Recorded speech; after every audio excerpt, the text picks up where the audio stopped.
ઉલ્કામુખ નામનો રાજા હતો. ભદ્રશિલા નદીના કિનારે સિંધુ નગરમાં રહેતો હતો. અને ભદ્રશિલા નદીના કિનારા ઉપર આ ઉલ્કામુખ નામનો રાજા સત્યનારાયણ ભગવાનની કથા કાયમ માટે નદી કિનારે કરે. હવે નદી કિનારે કેમ કથા કરતો હશે એ પ્રશ્ન થાય કે એના ઘરે કેમ નહીં. તો કહે છે કે એક દિવસ આ રાજા અને રાણી ફરવા નીકળ્યા હતા નદીમાં. પોતાનું વાહન લઈને ફરવા નીકળ્યા. એમાં નદીમાં પૂર આવ્યું.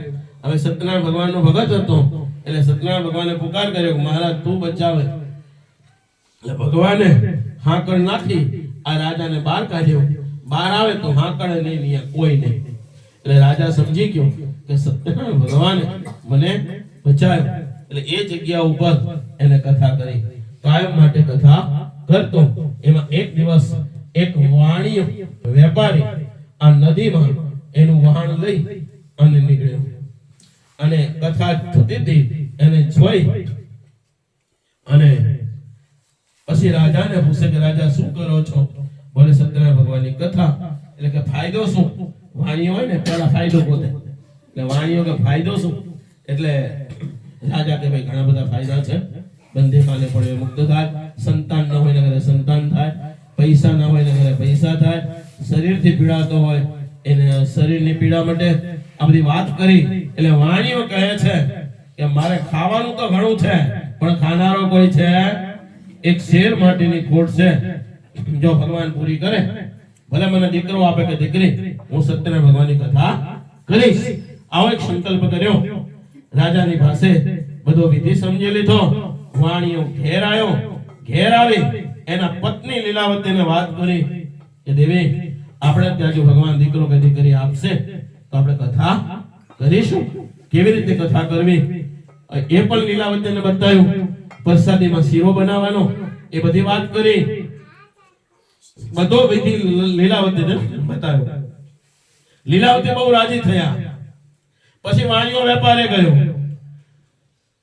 ઘણા વર્ષ પછી વેપારેથી આવ્યો. પછી ભગવાને એના ઉપર કૃપા કરી. એના પત્ની ઋતુવાળા થયા અને ગર્ભવતી રહ્યા છે. 10મા મહિને દીકરીનો જન્મ થયો. દીકરીનું નામ કલાવતી રાખ્યું છે. કલાવતી દિવસે દિવસે મોટી થતી જાય છે. એટલે લીલાવતી કહે છે કે આપણે સત્યનારાયણ ભગવાનની કથા કરી લઈએ. તો કહે આપણે કરાવીશું. ક્યારે? કે પછી ક્યારે? કે દીકરીના લગ્ન કરશું. લગ્ન વખતે કથા કરીશું. કારણ કે લગ્ન વખતે માણસો વધારે આવ્યા હોય, મહેમાનો જાજા હોય, કથા કરવી સારી લાગે. આ લગ્ન પછીની કથાઓ ચાલુ થઈ હો ત્યારથી. તો આવું સમજાવે અને વેપારે જતો રહ્યો. ઘણા વર્ષે આવ્યો તો કલાવતી તો બહુ મોટી થઈ ગઈ છે. દીકરી મોટી જલ્દી થઈ જાય, પરણાવાને યોગ્ય થઈ છે. એટલે એના મુનિમને મોકલ્યો. કાંચન નામના નગરમાંથી સુંદર ગુણવાન વાણિયાના પુત્રને લઈને આવ્યો છે. ખૂબ ધામધૂમથી લગ્ન કર્યા છે કલાવતીના. પણ પેલું કથા ભૂલી ગયો. લીલાવતી પણ કથા ભૂલી ગયા છે. કલાવતીને લીલાવતીને ઘરે રાખી વાણિયાએ વેપારને પોતાના જમાઈને વેપારમાં જોડી દીધો છે. અને જમાઈને લઈ સિંધુ નગરની અંદર ચંદ્રકેતુ નામનો રાજા રાજ કરે છે. ત્યાં જઈ અને વેપાર ચાલુ કર્યો છે. ગામની બહાર મુકામ રાખ્યો છે. ખૂબ પૈસા કમાય છે.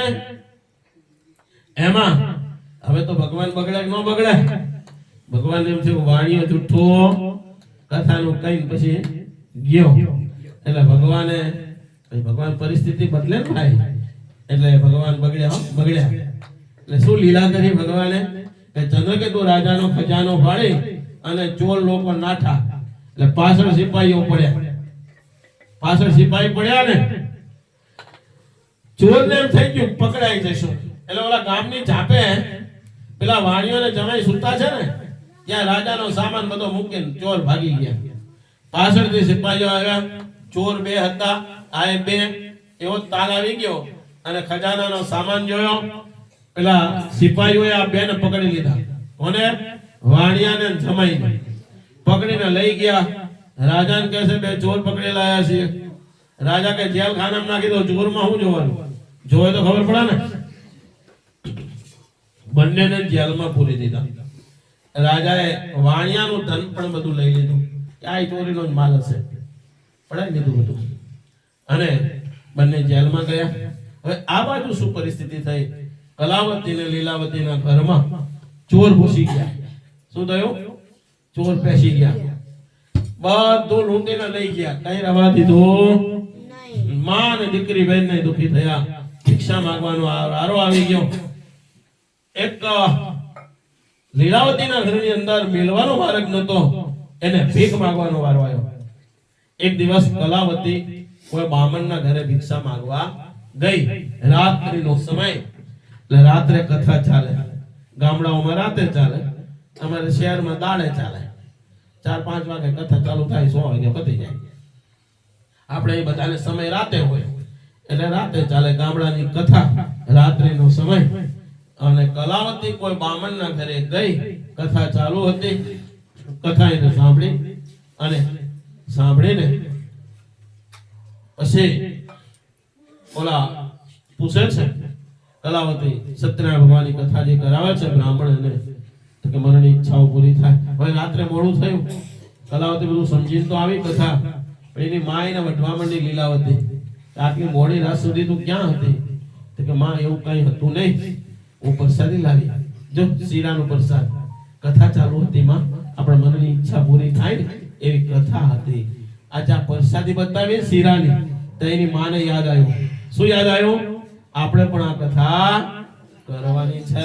તારા જન્મ પહેલા તારા બાપુએ સંકલ્પ કરેલો, આજ દિન સુધી કરાવી નથી. મને ખબર છે આ લીલાવતી કથા કરવા તત્પર થઈ. બીજા દિવસે બામણના ઘરે ગઈ. બામણને કે મારે કથા કરવી છે, આનો મને બધો વિધિ બતાવો. એટલે બ્રાહ્મણે વિધિ બતાવ્યો. બીજા દિવસે આ લીલાવતીએ સત્યનારાયણ ભગવાનની કથા કરી. થોડું ઘણું ઘરમાં હતું, આડોશી પાડોશીમાંથી ભેગું કરી કથા કરી અને ભગવાન સત્યનારાયણની પ્રાર્થના કરી, મારો સ્વામી, મારો જમાઈ જ્યાં હોય ત્યાંથી જલ્દી ઘરે પધારે. ભગવાન એની પ્રાર્થના સાંભળી. એ જ રાત્રે, જે રાતે કથા કરી, એ જ રાત્રે ચંદ્રકેતુ રાજાના સ્વપ્નમાં ભગવાને દર્શન આપ્યા અને કહ્યું, રાજા, પેલા ચોર પૂર્યા ચોર નહીં, એ વાણિયાના દીકરા છે, એને તું જલ્દી છોડી મૂક. રાજાએ સભા ભરી, સિપાહીઓને આજ્ઞા કરી, બંનેને લાવ્યા, વાણિયાને જમાઈને જોડે બેસાડ્યા, સારું ભાષણ આપ્યું. હવે તમને કોઈ પ્રકારનો ભય નથી. નવડાવ્યા, ધોવડાવ્યા, નવા કપડા પહેરાવ્યા અને વાણિયાને ઘણું બધું ધન આપી લીધું તો એનાથી બમણું આપી અને વાણિયાને ત્યાંથી વિદાય કર્યા છે. વાણિયા ભાઈ થોડું ઘણું બ્રાહ્મણોને દાનમાં આપી અને પછી પોતાની યાત્રા આગળ વધારે છે. ત્યાં 3જા અધ્યાયની કથા અહીં પૂરી થાય. બોલો સત્યનારાયણ ભગવાન